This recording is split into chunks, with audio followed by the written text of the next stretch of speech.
We're blessed with this incredible document that we don't follow. That's right. And partly we don't follow. On the back of my little, it's not a business because I don't charge for it. When I consult and try to help a candidate learn the Constitution, I have a quote on there. It's my favorite quote of the founders, and my bookshelves actually are torn out. They're getting ready to hopefully be put back in tonight. We've been doing some work on the floors in here, but my bookshelves are filled with the writings of the framers. And I can't get enough of those guys.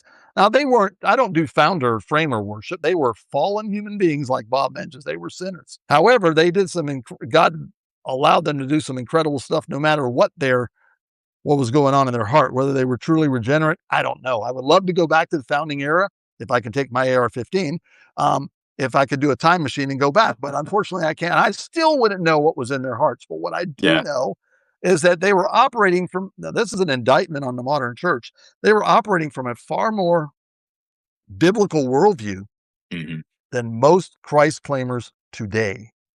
Yes. Right? Even if they were unregenerate. I don't know what was in their hearts. I think many of them were believers, but there were some clearly that may be questionable.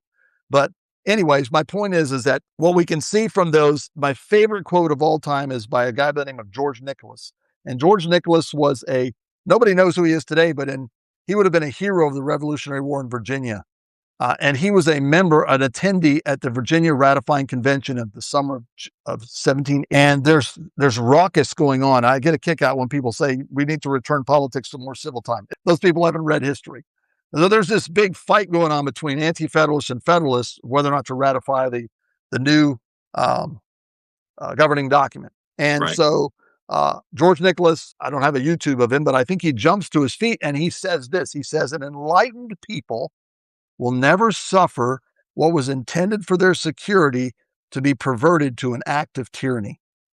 An enlightened people, so 18th century term, a knowledgeable people, a people that understand. So our Constitution is meant for the average citizen to at least know what's in it.